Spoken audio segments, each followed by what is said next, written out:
This video has been brought to you by Juice 34. Juice is your community-owned provider for electric, internet, cable TV, and true local programming. Hi, I'm Rose Hayden with Hunt Regional Healthcare, and today I'm with Dr. Christopher Witherspoon, family practice and primary care sports medicine with Hunt Regional Medical Partners. Today we're talking about concussion. Doctor, thank you for joining me today. Glad to be here. Thank you. First of all, what is a concussion?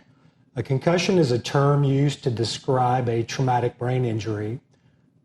Very timely topic with the start of football season. Obviously, we see those a lot in football. There's a lot of literature and media that's bringing up the topic, but basically concussion describes a traumatic brain injury, typically that occurs from a blow to the head. Okay, so how do you get a concussion? Just a blow to the head, or? Well, there's numerous instances over my 20-year career so far. That's the most common scenario: blow to the head, helmet-to-helmet collision, soccer players head-to-head.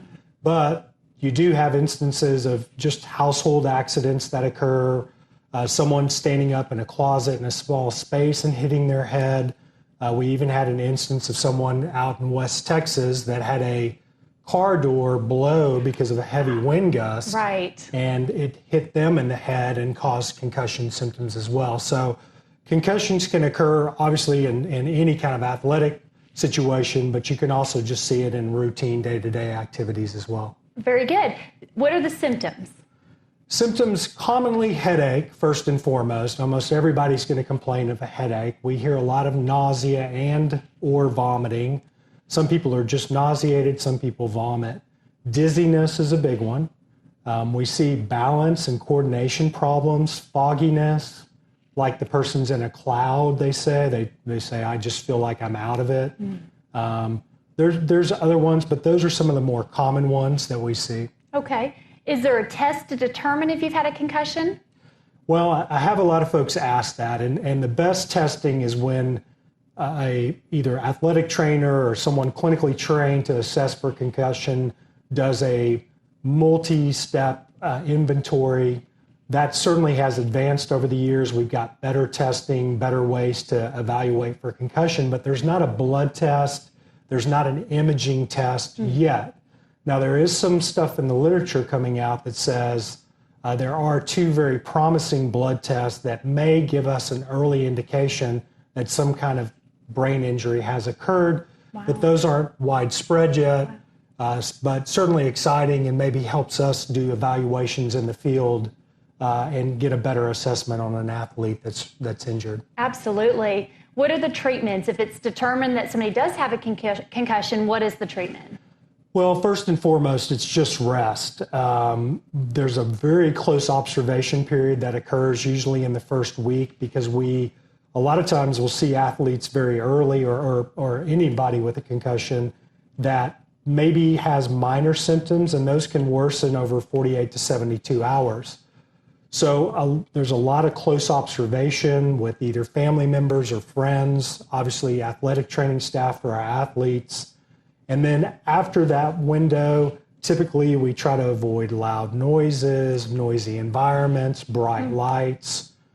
We try to avoid phones, video games, things that are tough to give up, but are critical, because those the stimuli that occur from those devices can actually make your concussion last longer.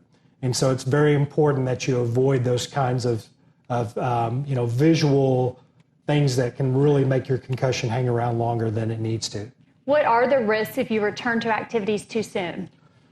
Well, return of your symptoms and return of symptoms with a lot worse severity. And there's several reports in the literature about something called second impact syndrome. And what that describes is where someone who has active concussion symptoms returns too quickly to their sport or their activity, they take another blow to the head, and there can be a, unfortunately, fatal outcome. Wow. Fortunately, it's rare, but there are case reports of those kinds of incidents happening. And so it's very serious. It is very serious. You can't ignore. The biggest thing is everybody wants to get back on the field or back on the court as quick as possible. And if they're not being honest about their symptoms and what's going on, then a lot of times we, send them back too soon and potentially could put them at risk if we don't know the full story. So that's why it's so important. And I talk to all my patients about, be honest with us, be honest with your family and friends, because we don't want to jeopardize you and put you back too soon. We need to make sure these symptoms are completely clear. Now, we do have ways to tease out those symptoms. And so there is testing available. There are things we can do in the clinic, and we do these additional tests to make sure that we're not seeing maybe little subtle signs that the concussion is still hanging around while we're being told, oh, I feel great, doc, I'm ready to go back. So, Very good. Yeah.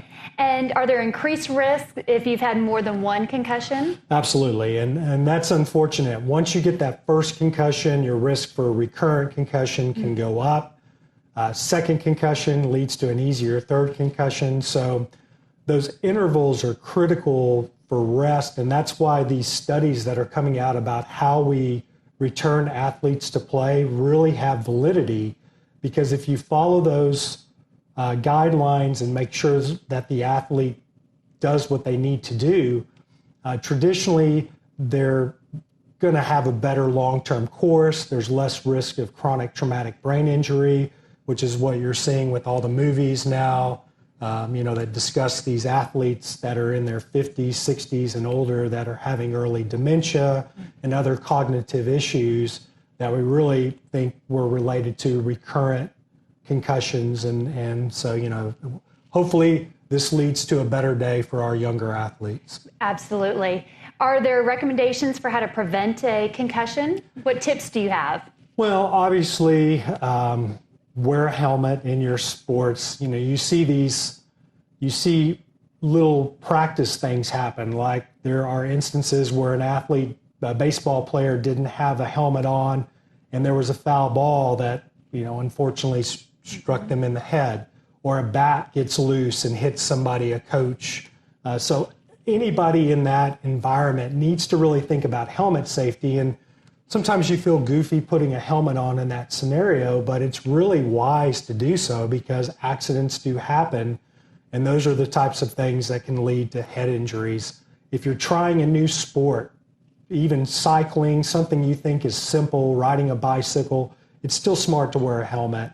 And that goes for skateboarding and all these scooters we're seeing now. Right. We're just seeing a lot of people come off their scooters, hit something, and then we see them for a concussion and head injury. So, it's just, there is some common sense. Life happens sometimes. A wind blows, a door's open and you hit your head, but most of the time these are potentially preventative, but sometimes things happen. Well, great information. Thank you for joining me today. Everybody be safe out there. We appreciate your time. This video has been brought to you by Juice 34. Juice is your community-owned provider for electric, internet, cable TV, and true local programming.